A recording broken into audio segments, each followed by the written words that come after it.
E5 TV news కు స్వాగతం. ముందుగా హెడ్లైన్. ఉత్తర భారతదేశంలో పలు చోట్ల భూ ప్రకంపనలు. టీచర్గా మారి విద్యార్థులకు పాఠాలు బోధించిన సీఎం చంద్రబాబు. బండి సంజయ్ తెలంగాణ హితం కోసం ఎప్పుడూ మాట్లాడలేదు. దాసోజు శ్రవణ్. బ్యాటరీ సైకిల్ నడిపిన పవన్ కళ్యాణ్. దేశ రాజధాని ఢిల్లీలో భూ ప్రకంపనలు చోటు చేసుకున్నాయి. గురువారం ఉదయం ఢిల్లీ ఎన్సీఆర్ ప్రాంతంలో భూమి కంపించింది. భూకంపం తీవ్రత రెక్టాల్ స్కేల్ పై 4.1గా నమోదైంది. భూమి ఒక్కసారిగా కంపించడంతో స్థానికులు భయాందోళనకు గురయ్యారు. ఇళ్లలో నుంచి బయటకు పరుగులు తీశారు. ఢిల్లీతో పాటు ఉత్తర భారతదేశంలోని పలు రాష్ట్రాల్లో స్వల్పంగా భూమి కంపించింది. అతి తక్కువ ఖర్చుతో బ్యాటరీలో నడిచే సైకిల్ ను తయారు చేసి విజయనగరం జిల్లాకు చెందిన ఇంటర్ విద్యార్థి రాజపు సిద్ధును ఉప ముఖ్యమంత్రి పవన్ కళ్యాణ్ అభినందించారు. మంగళగిరిలోని తన కార్యాలయంలో సిద్ధును పిలిపించుకుని ప్రత్యేకంగా మాట్లాడి 1,00,000 ప్రోత్సాహాన్ని అందించారు. ఈ సందర్భంగా సిద్ధును ఎక్కించుకుని పవన్ కళ్యాణ్ సైకిల్ నడిపారు.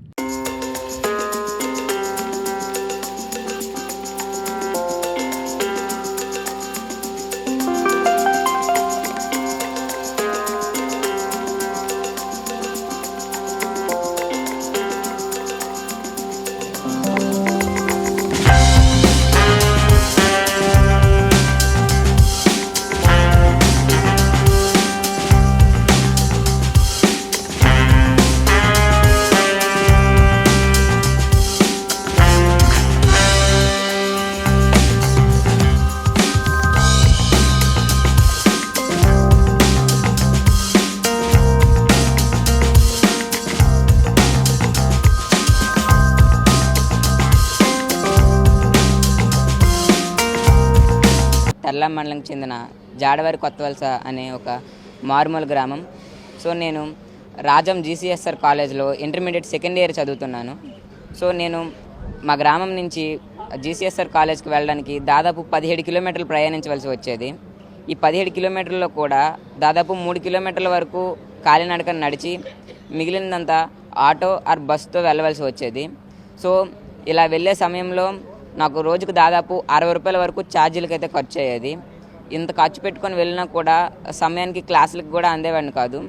సో నేను నాకున్న పరిజ్ఞానంతో నాకు వచ్చిన ప్రాబ్లమ్ని నేనే సాల్వ్ చేసుకోవడం జరిగింది. సో కేవలం 35,000తోనే ఒక ఎలక్ట్రిక్ సైకిల్ అయితే తయారు చేయడం అయితే జరిగింది. ఇది నా పాత సైకిల్. ఈ పాత సైకిల్ని కేవలం 35,000 రూపాయల్లోనే ఒక ఎలక్ట్రిక్ సైకిల్గా మార్చడం అయితే జరిగింది. సో ఈ ఎలక్ట్రిక్ సైకిల్ గురించి మాట్లాడాలంటే ఇది ఒకసారి ఫుల్ ఛార్జ్ చేస్తే మనకు దాదాపు 80 కిలోమీటర్ల వరకు రేంజ్ వస్తుంది. అండ్ ఒకసారి ఫుల్ ఛార్జ్ చేయడానికి దాదాపు 3.5 గంటల సమయం అయితే పడుతుంది సార్. అండ్ దీంట్లో టాప్ స్పీడ్ వచ్చేసి దాదాపు 50 km/h స్పీడ్ కూడా ఉంటుంది. అండ్ దాదాపు 120 kg నుంచి 150 kg వరకు లోడ్ కూడా వేయచ్చు. ఇది కేవలం దాదాపు 6 రూపాయలతోనే మనకు దాదాపు 80 కిలోమీటర్ల వరకు ప్రయాణించవచ్చు. అంటే మనకు ఫస్ట్లో 60 రూపీస్ ఉండేది, ఇప్పుడు కేవలం 6 రూపాయలతోనే నేను కాలేజ్కి అయితే వెళ్ళి రాగలుగుతున్నాను. సో ప్రతి మధ్యతరగతి వారు కొనుక్కునే విధంగా కేవలం 35,000లోనే దీనికి తీర్చిదిద్దడం అయితే జరిగింది. అండ్ దీనికి కావాల్సిన స్పేర్స్ అన్నీ నేను రాజస్థాన్, ఢిల్లీ అనే ప్రదేశాల నుంచి ఆన్లైన్లో తెప్పించుకొని దీన్ని మా ఫ్రెండ్ రాజేష్ అనే వ్యక్తితో కలిపి మా ఇంటి దగ్గర కేవలం 2 రోజుల్లోనే తయారు చేయడం జరిగింది. అండ్ దీనికి కావాల్సిన ఎక్స్పీరియన్స్ కూడా నాకు 6th to 10th చదివేటప్పుడు వివిధ రకాల మండల, జిల్లా, రాష్ట్ర స్థాయి సైన్స్ ఎగ్జిబిషన్స్లో పార్టిసిపేట్ చేసి అటల్ టింకరింగ్ ల్యాబ్స్ వర్క్షాప్స్లో పార్టిసిపేట్ చేసి అక్కడ నాలెడ్జ్ గెయిన్ చేసుకోవడం అయితే జరిగింది సార్. సో అక్కడ గెయిన్ చేసుకున్న నాలెడ్జ్తో ఈ ఎలక్ట్రిక్ వెహికల్ అయితే తయారు చేయడం జరిగింది సార్. ఓన్లీ నాకు చేయడమే కాకుండా ఎవరు నాకు కాంటాక్ట్ అయినా వాళ్ళకు కూడా తయారు చేసి ఇవ్వగలను సార్. సో ఈ సైకిల్ని మన పవన్ కళ్యాణ్ గారు ట్విట్టర్లో చూసి నన్ను ఇక్కడ ఆహ్వానించడం అయితే జరిగింది. సో నేను ఇక్కడికి వచ్చిన తర్వాత నన్ను వివిధ ప్రశ్నలు అడిగి నన్ను ప్రోత్సహించడానికి, నా స్టార్టప్ పెట్టుకోవడానికి దాదాపు 1 lakh వరకు సాయం కూడా చేయడం అయితే జరిగింది. అండ్ చాలా హ్యాపీగా ఉంది. శ్రీ సత్యసాయి జిల్లా కొత్త చెరువు జెడ్పీ పాఠశాలలో గురువారం నిర్వహించిన మెగా పేరెంట్స్ టీచర్స్ మీటింగ్ కార్యక్రమానికి సీఎం చంద్రబాబు, మంత్రి లోకేష్ హాజరయ్యారు. ఈ సందర్భంగా విద్యార్థులతో చంద్రబాబు ముచ్చటించారు. విద్యార్థుల ప్రోగ్రెస్ కార్డులు పరిశీలించిన సీఎం మార్కులపై ఆరా తీశారు. తల్లిదండ్రులతో మాట్లాడి పాఠశాల ఎలా ఉందని అడిగి తెలుసుకున్నారు. విద్యార్థులు వారి తల్లిదండ్రులతో కలిసి ఫోటోలు దిగారు. సోషల్ సైన్స్ అంతా కూడా మీకు ఒక అవగాహన ఉంది, అవునా కాదా? మీ టీచర్ బాగా చెప్తున్నాడా? ఓకే. ఈ సంవత్సరం మీరంతా కూడా 8వ తరగతిలో సోషల్ సైన్స్ చదువుకుంటున్నారు. ఇప్పుడు మనం ఈరోజు ఒక పని చేద్దాం. సిద్ధంగా ఉన్నారా? అందరూ అటెన్షన్ లో ఉన్నారా? వేరే ఎక్కడ ఆలోచనలు ఉన్నాయా? మళ్ళా నేను అడిగి చెప్పగలుగుతారా? నేను చెప్పింది యాజ్ ఇట్ ఈజ్ మీరు చెప్పాలి. సరేనా? సిద్ధమేనా? ఓకే. మొదటి టాపిక్ ఎవరన్నా హోంవర్క్ చేసుకొని వచ్చారా? చదువుకున్నారా ఈ సబ్జెక్టు? అయితే నేను బ్రీఫ్ గా చెప్తాను. చెప్పిన తర్వాత మీరు ఏదైనా అడిగితే సమాధానం కూడా చెప్పాలి. చెప్తారు కదా? ఓకే. మొదటి సబ్జెక్ట్ వచ్చి మనకు వనరుల గురించి మనకు ఒక చిన్న కథ. మోనా రాజు తమ ఇంటిని శుభ్రపరుస్తూ వాళ్ళ తల్లితో గడుపుతా ఉంటారు. అప్పుడు ఈ బట్టలు, పాత్రలు, ఆహార ధాన్యాలు, దువ్వెనలు, తేనె సీసా, పుస్తకాలు చూడండి.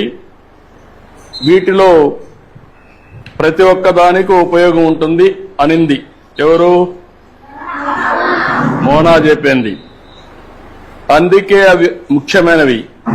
ఇవి అన్ని కూడా వనరులు అని ఎవరు చెప్పారు? అది అయిన తర్వాత వనరులు అంటే ఏంటి అని రాజు వాళ్ళ అమ్మని అడిగాడు.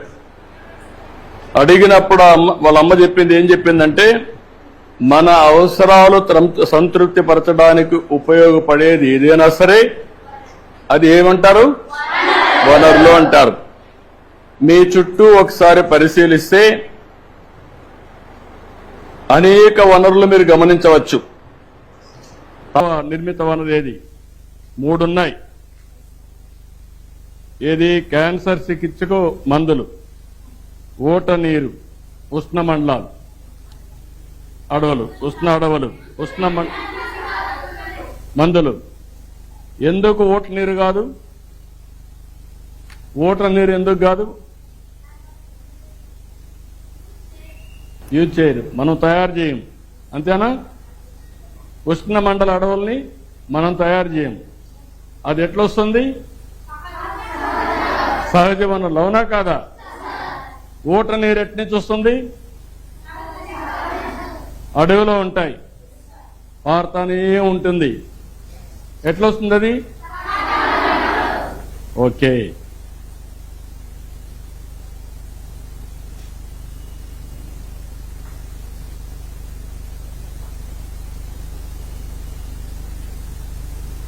ఇప్పుడు చెప్పండి,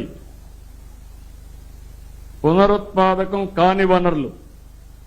తెలంగాణలోని ఇండియా మ్యాప్నిచ్చిన పీవీఎన్ మాధవ్కు బుద్ధి లేదు. తీసుకునే నారా లోకేష్కైనా బుద్ధి ఉండాలి కదా. నారా లోకేష్కు ఏపీ బీజేపీ నాయకుడు పీవీఎన్ మాధవ్ బహుకరించిన ఇండియా మ్యాప్లో కొత్తగా ఏర్పడిన రాష్ట్రాలున్నాయి. కానీ పోరాడి తెచ్చుకున్న తెలంగాణ లేదు. బీజేపీ, టీడీపీ 2 పార్టీలు తెలంగాణ అస్తిత్వాన్ని అపహాస్యం చేస్తున్నాయంటూ వీఆర్ఎస్ ఎమ్మెల్సీ దాసు శ్రవణ్ వ్యాఖ్యానించారు. కనబడుతుంది కానీ 70 సంవత్సరాల పాటు నిరంతర పోరాటాల తర్వాత, త్యాగాల తర్వాత, ప్రజాస్వామిక ఉద్యమం తర్వాత, రాజ్యాంగ నిబద్ధతతో తెలంగాణ రాష్ట్రాన్ని మనం సాకారం చేసుకుంటే ఘనమైనటువంటి ఒక సాంస్కృతిక చరిత్ర కలిగినటువంటి, ప్రత్యేకమైనటువంటి ఒక తెలంగాణ చరిత్ర కలిగినటువంటి తెలంగాణ పటం మాత్రం ఈ మ్యాప్ లో కనబడతలేదు.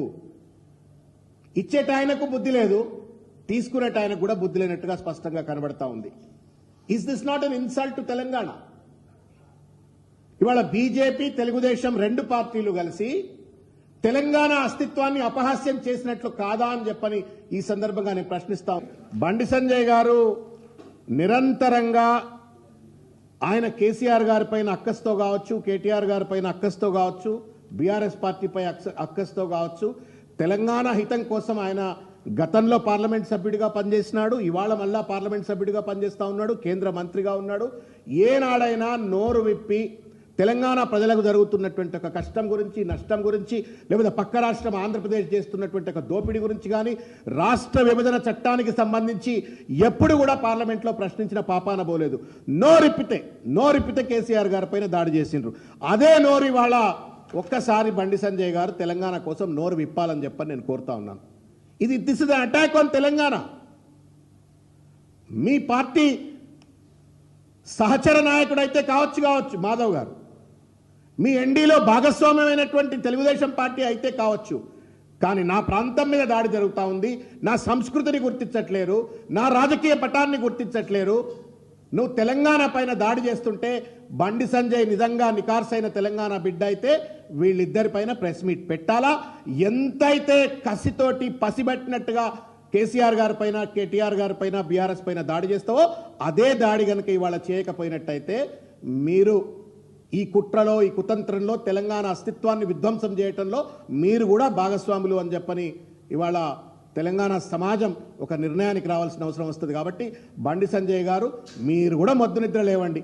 తెలంగాణ వరి స్టాండర్డ్స్ తక్కువగా ఉన్నాయి, అందుకే మన వరి బయటి దేశాలు తీసుకోవడం లేదంటూ బీజేపీ ఎంపీ కొండా విశ్వేశ్వరరెడ్డి వ్యాఖ్యానించారు. ప్రత్యేకంగా వరి, కానీ ఈ వరి ఏ ఎదిగిన దేశాలు ఇంపోర్ట్ చేస్తలేవు.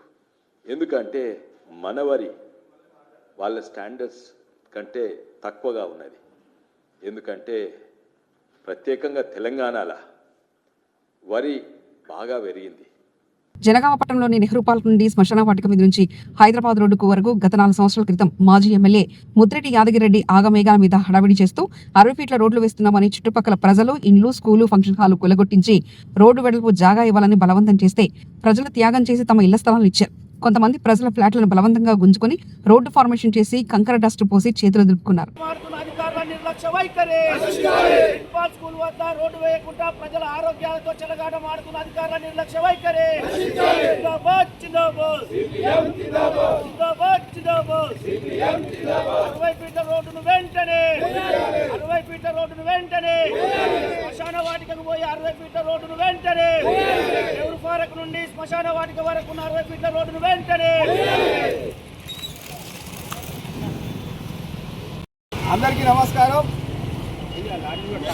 సోదరులారా, జనగామ పట్టణంలోని నెహ్రూ పార్క్ దగ్గర సెంట్ పాల్ పోయేటువంటి స్కూలు, ఈ స్కూల్ దగ్గర గత 4 సంవత్సరాల కిందట ఆనాడు ఉన్నటువంటి MLA, TRS MLA Mudreddy Yadagiri Reddy వర్షం పడుతున్నా కూడా ఈ ఇళ్లను ఖాళీ చేసి గోడలు కూల్చేసి ఇక్కడికి వెళ్ళి ఎంబడే రోడ్డు వేస్తున్నా అని చెప్పేసి ఆ రోజు మన మాట ఇచ్చిండు, మాట తప్పిండు. సోదరులారా, ఆ మాట తప్పినటువంటి వ్యక్తి ఈరోజు కాలగర్భంలో కలిపేట్టుగా మనం చూస్తూ ఉన్నాం. కాబట్టి దాంతో పాటుగా ఈ రోజు ఉన్నటువంటి ఎమ్మెల్యే గారు కానీ, మున్సిపల్ అధికారులు, కమిషనర్ గారు, డిఈ గారు, ఏఈ గారు ఈ యొక్క సమస్యను పరిష్కరించాలని చెప్పి ఈ సందర్భంగా విజ్ఞప్తి చేస్తూ ఉన్నాం. ఎందుకంటే జనగామ పట్టణంలో రోజుకు దాదాపైన కూడా 4-5 శవాలు ఇక్కడికి వెళ్ళి మరి శ్మశాన వాటికి పోతాయి. శ్మశాన వాటికి పోయినప్పుడు మరి కాలికి నడుగా నడవాలి. ఎందుకంటే ముందు తలవర పట్టేటువంటి ఆయన ఆ ముందు కుండ పట్టుకొని ముందు నడవాలంటే కాళ్ళకి చెప్పులు లేకుండా నడవాలి. కాబట్టి అనేకమైనటువంటి ఈ కంకర రాళ్ళు కుచ్చుకుంటూ మరి కింద పడిపోయినటువంటి స్థితి కూడా ఉన్నది అని చెప్పి సందర్భంగా గుర్తు చేస్తూ ఉన్నాం. తక్షణమే ఈ రోడ్డును సోదరులారా, జనగామ నడిబొడ్డున ఉండే నెహ్రూ పార్క్ ఏరియా, జనగామలో శవాల వాటిక అంటే ఈ జనగామ నెహ్రూ పార్క్ ఇదే. దీనికి ఇంతవరకు ముత్తిరెడ్డి గారు 4 సంవత్సరాల కింద రోడ్లు వేస్తారని అడవుడి చేసి ఇల్లు ఊరదెంగి ఈ పక్క ఆ పక్కన గెలిపిండు కథం పోయి ఆయన వరకు రోడ్డు వెళ్ళి చేసుకున్నాడు. కానీ ఈ దస్తు వచ్చి అట్టే ఉంచారు. 1,200 మంది పిల్లలు ఉంటారు ఈ స్కూల్లో. వాళ్ళకు అన్నాలు తీసుకపోదు, టిఫిన్ తీసుకపోదు. ఈ దస్తుకు పిల్లలు మొత్తం ఆరోగ్యంగా అవుతున్నారు. దీని గురించి మున్సిపాలిటీ అశ్రద్ధతనానికి మనం చిందిస్తున్నామని ఆ యొక్క కోరిక. ఉత్తర భారతదేశంలో పలు చోట్ల భూ ప్రకంపనలు. టీచర్గా మారి విద్యార్థులకు పాఠాలు బోధించిన సీఎం చంద్రబాబు. బండి సంజయ్ తెలంగాణ హితం కోసం ఎప్పుడూ మాట్లాడలేదు, దాసోజు శ్రవణ్. బ్యాటరీ సైకిల్ నడిపిన పవన్ కళ్యాణ్. ఇవి బులెటిన్ విశేషాలు. చూస్తూనే ఉండండి E5 టీవీ న్యూస్.